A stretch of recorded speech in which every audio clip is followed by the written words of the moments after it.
bisa ceritakan dengan detail mimpi panjenengan juga dengan gestur yang panjenengan ingat bagaimana ketika berjumpa dengan Kanjeng Nabi Muhammad SAW. Sebelum bercerita tentang mimpi yang saya sampaikan di voice note itu, saya pengen menunjukkan kitab dasar cara saya bermimpi kepada Rasulullah. Itu ada kitabnya. Pertama, kitab Amaliyah Sholat dalam kehususannya, ya, terjemahan dari Al-Ghunyah karya Syabdul Qadir Al-Jilani. Ini kitab cetakan penerbit Menara Kudus. Saya beli di toko kitab Mubarokatan Thayyibah samping Menara Kudus.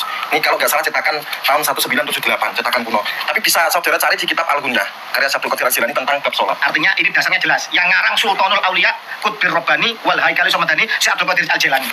Jadi nggak sembarangan kita ini kan. Kalau saya mimpi ketemu Rasulullah itu membuktikan bahwa hadis-hadis yang di sini benar.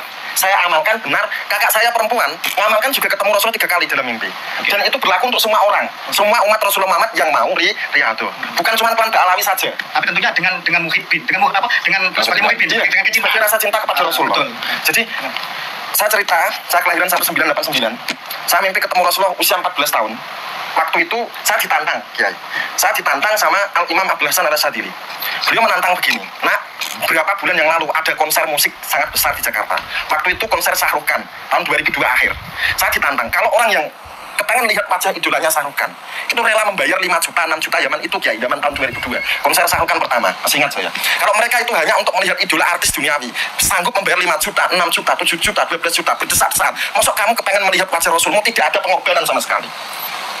Buktikan nak, kalau kamu itu pengamal tarekat Syadziliyah sejati.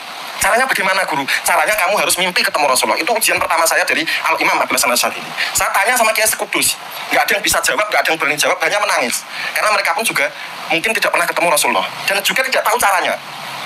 Akhirnya saya menangis selama 2 bulan, setiap sholat saya munajat minta pertolongan sama Allah. Sampai saya ketemu kitab ini waktu saya kecil.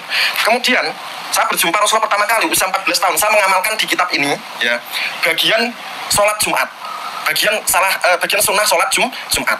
Di sini dijelaskan bahwa disunahkan lagi setelah sampai ke masjid hendaknya mendirikan sholat 2 rakaat jika waktunya masih luas. Maka lebih diutamakan melakukan 4 rakaat. Dalam sholat tersebut membaca surat Al-Fatihah sekali dan Al-Ikhlas 200 kali. Rakaat pertama. Rakaat kedua Fatihah sekali, Al-Ikhlas 50. Rakaat ketiga Fatihah sekali, Al-Ikhlas 50. Rakaat keempat Fatihah sekali, Al-Ikhlas 50. Di sini hal ini berdasar riwayat dari Nabi. Beliau mengatakan, barang siapa yang mengerjakan sholat seperti itu, maka dia tidak akan mati sampai mengetahui tempatnya di surga.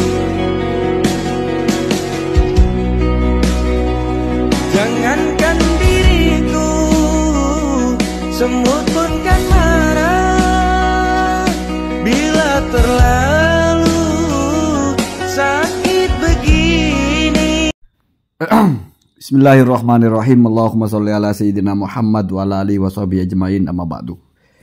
Jalana min ahlil khairi wa sa'ada fi dini wa dunya wal akhirah. Amin Allahumma amin. Sebetulnya malu juga ya kita pajang-pajang kitab begini seperti ahli gitu. Tapi menurut saya ya nggak apa-apalah. Sudah zamannya begini ya, orang-orang pamer gitu ya. Mau ahli mau nggak, yang penting pamer aja. Saya kira masih lebih asik lah pamer kitab begini daripada pamer cerita wali ya. Cerita ini cerita itu ya. Nah kali ini orang itu bercerita, Maulana Ishaq itu bercerita bahwa dia itu umur 14 tahun itu di challenge oleh nggak tanggung-tanggung ya, oleh ngeri juga menyebutnya ya, oleh Syekh Hasan Asadili ya, wali kutub ya, diajari bagaimana caranya bisa mimpi Nabi gitu, atau di challenge harus mimpi Nabi gitu, tapi nggak diajari caranya, cuma di challenge saja. Lalu orang itu nanya ke seluruh kiai di Kudus. Saya skip lah masalah cerita konsernya Shah Rukh Khan. Ada juga wali merhatiin konser Shah Rukh Khan ya. Udah gitu tahun 2002 itu konser pertama itu mana ada tiket segitu. Yang tiketnya 3 juta. Itu tahun 2012 Pak. Bapak ini ya. Tapi sudahlah itu cerita wali urusan dia ya. Yang kacau di sini kan dia membaca buku terjemahan dan salah kaprah menerjemahkannya ya. Saya buktikan dalam 2 hal ya. Yang pertama ya makanya saya pajangkan kitabnya biar nggak omong kosong. Orang kalau ngomong kitab itu kalau di YouTube itu ya, memang ada orang yang tidak perlu nunjukkan kitabnya. Tapi kalau hal-hal yang unik, hal-hal yang jarang orang dengar mestinya nunjukkan kitabnya, baca gitu. Jangan baca di kitab ini terjemahan pula ya. Jadi dia umur 14 itu di challenge untuk bermimpi. Lalu dia tanya ke seluruh kiai di Kudus, mereka cuma nangis, mungkin nggak ada yang tahu caranya mimpi Nabi ya. Ya maksudnya mungkin tidak ada yang tahu cara yang dia ketahui itu yang baca dari terjemahan karena ngaco caranya. Ya. Yang pertama begini, dia bilang di terjemahan Ghunyah itu, ya, itu bukunya yang warna hijau itu, terjemahan itu, bahwasanya kalau mau mimpi Nabi itu, kalau Jumat itu sebelum Jumat ya masuk masjid, sholat 2 rakaat atau 4 rakaat, terus rakaat pertama 200 baca surah Al-Ikhlas, itu sudah ngaco itu. Aturannya itu ya, kalau yang ada dalam kitab Ghunyah nanti saya bacakan ya. Itu bacanya itu 200, itu 4 rakaat.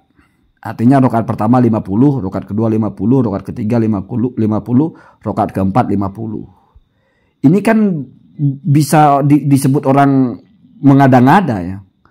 Orang yang di kitabnya 200 rakaat 200 kulhu 4 rakaat, dia bilang rakaat pertama 200. Kamu datang jam berapa ke masjid membaca rakaat pertama 200?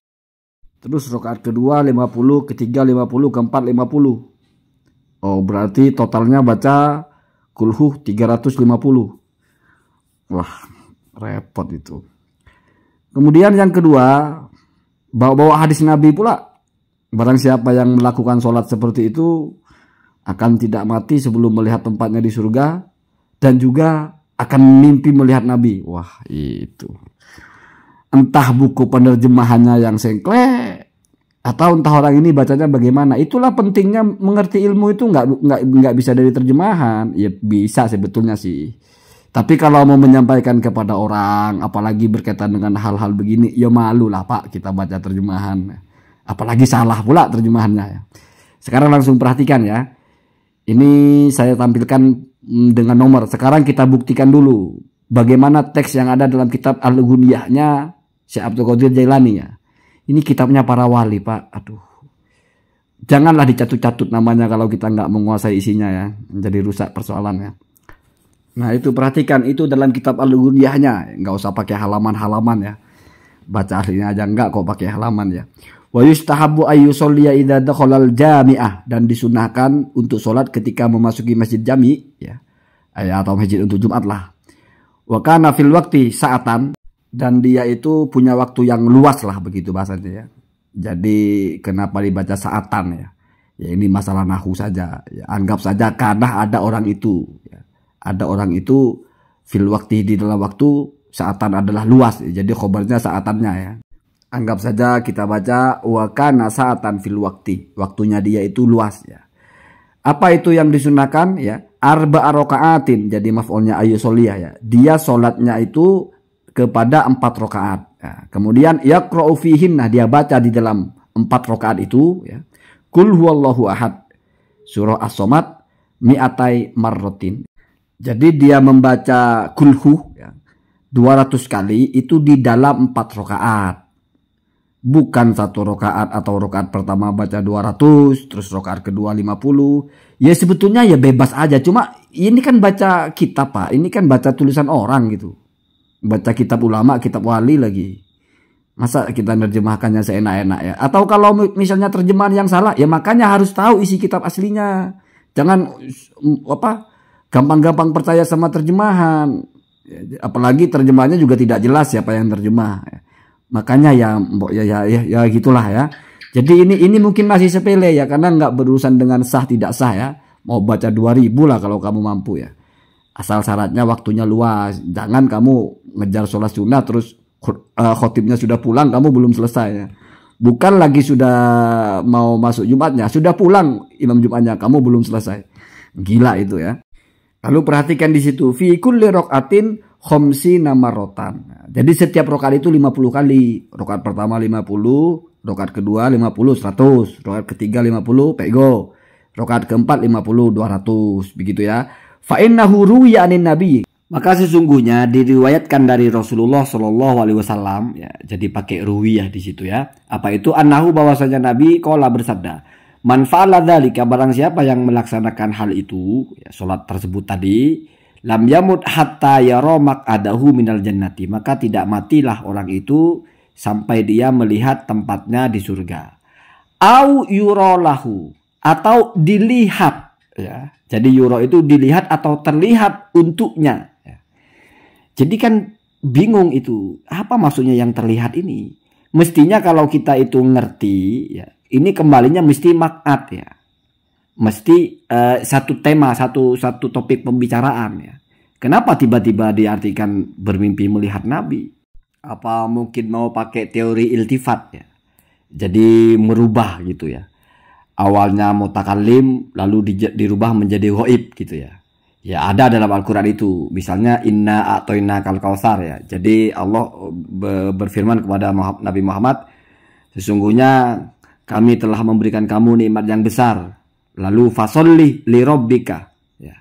Maka sholatlah untuk Tuhanmu. Mestinya kan itu Tuhanmu kan maksudnya ya Allah. Mestinya kan fasolli li atau fasolli lana. Jadi dari domir lana, domir nahnu atau domir anah dirubah menjadi ghaib, yaitu domir huwa. Kenapa domir huwa? Karena li robbun. Robbun itu kan isim dohir, kalau didomiri kan menjadi huwa. Begitu ya, itu iltifat. Ya boleh-boleh saja begitu, tapi dasarnya di mana? Kan begitu ya. Kenapa yuro itu bisa menjadi nabi yang terlihat? Kalau misalnya au urolahu atau aku yang terlihat baginya, bisa. Berarti bermimpi karena sudah meninggal tidak mungkin melihat langsung ya. Atau adalah yang mengatakan bisa melihat langsung ya. Ya toh secara terjaga ya. Tetapi butuh dasar untuk bisa begitu ya. Jadi yuro itu apakah domirnya itu maksudnya adalah Rasul, di mana iltifat mestinya uro, itu butuh dasar Pak. Sekarang lalu bagaimana sebetulnya memahami ini kalau kita merujuk kepada kitab ulama yang lain yang memberikan penjelasan. Dalam Gunyah ini tidak diberikan penjelasan ya. Siapa itu yang uro itu, yang yuro itu siapa? Sehingga mungkin diterjemahkan oleh orang ini itu adalah cara bermimpi bertemu Nabi karena di situ ada terlihat baginya gitu ya. Jangan-jangan nebak-nebak saja kan begitu kan bahaya Pak. Sekarang perhatikan, ini ada kitab Ihya ya, yang luar itu Ihya, yang pinggir luar itu yang Ihya-nya. Sementara yang tengah itu, yang penuh itu adalah sarah dari Ihya-nya itu ya. Kitabnya Sayyid Murtado Az-Zabidi ya. Al-Khamis ya, bagian atas itu, bagian yang kelima. Ini ketika bicara tentang hal-hal mustahab disunahkan ketika dilaksanakan di hari Jumat ya. Apa itu yang kelima? As-sholawatu, yaitu melaksanakan sholat sunnah ya. Kemudian yustahabu, maka disunahkan ya. Siapa yang disunahkan itu? Di situ ada di dalam ya. Jadi ini diberikan spesifikasi oleh sarahnya itu, oleh sarihnya, yaitu lil murid ya, yaitu kepada murid. Berarti ini ajaran ya semacam tasawuf lah ya. Istilah murid itu kan tasawuf ya. Kecuali kalau bahasa kita murid itu ya siswa ya. Apa itu yang yustahabu? Idza dakhalal jami'ah, ketika dia telah memasuki masjid ya, masjid jami'ah, masjid Jumat ya. Allah yajlisa hatta yusolliya arba'a raka'atin. Apa itu? Yaitu jangan duduk dulu sebelum dia sholat 4 rakaat. Ya, kemudian yaqra'u fihinna, dia baca di dalam 4 rakaat itu mi'atai marratin, 100 kali ya. Qul huwallahu ahad ya. Sama dengan tadi ya, membaca qul huwallahu ahad mi'atai marratin sebanyak 200 kali. Fi kulli rakaatin khamsin, setiap rakaat 50. Lalu perhatikan bagaimana ya menjelaskan itu ya. Karena ini persis redaksinya. Di situ dijelaskan juga yang bagian luar dulu, yang bagian ihya'nya ya. Faqad nukilah anin nabi atau an Rasulillah sallallahu alaihi wasallam, karena telah diriwayatkan dari Rasulullah sallallahu alaihi wasallam ya. Sama di situ. Anna man fa'alahu, bahwasanya barang siapa yang melaksanakan itu ya. Jadi kalau tadi annahu ini langsung anna ya. Lam yamut hatta yara maq'adahu minal jannati au yurolahu. Nah, perhatikan ya di baris atas-atas yang tengah, yang sarahnya, yang kitab Ihya'nya, yang kitab Ithafnya ya, yang karya Az-Zabidinya itu. Au yurolahu, baris kedua itu. Ai biwasitotil ghairi. Jadi tempatnya dia dilihat oleh orang lain. Makanya yang terlihat itu ya tetap tempatnya, bukan Rasulullah. Gitu ya. Jadi ya romak adahu, dia melihat tempatnya, au yurolahu, atau tempatnya dia dilihat orang lain. Ya entah nanti orang lain bercerita kepada dia. Jadi ada yang melihat langsung, ada yang tidak langsung. Begitu saja sih maksudnya ya. Jadi tetap satu tema. sama dengan orang membeli atau dibelikan orang. Intinya apa? Sama-sama dapat itu barang. Gitu Pak ya. Kalau baca kitab begini kan enak sebetulnya ya. Jadi tidak terlalu sulit sebetulnya kalau kita mau belajar. Begitu Pak ya. Jadi ini nggak ada sangkut pautnya dengan mimpi ketemu Rasulullah SAW. Itu Pak ya. Lain kali kalau mau cerita-cerita begitu, yang nggak usah bawa-bawa kitab lah. Kalaupun mau bawa kitab, baca dengan benar. Kalau mau bicara terjemahan, baca terjemahannya lah. Nggak usah nyatut-nyatut terjemahan kitab ini, kitab itu. Kalau kita belum ngecek bagaimana yang sebenarnya.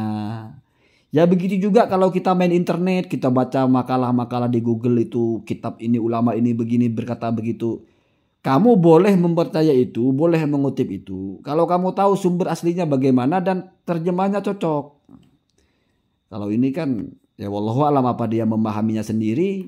Yang jelas sepertinya otodidak ya. Jadi dia cari-cari nggak ketemu-ketemu terus nemu buku terjemahan. Saya jadi ingat gurunya Buya Razi yang dulu itu. Siapa itu yang, apa itu yang main biliar itu. Kan dia belajarnya dari buku terjemahan itu. Buku terjemahan Al-Ghuniyah juga ya. Jadi nemu buku terjemahan Al-Ghuniyah terus dibaca terus jadi wali. Duh Gusti. Allahumma tina hadasabil.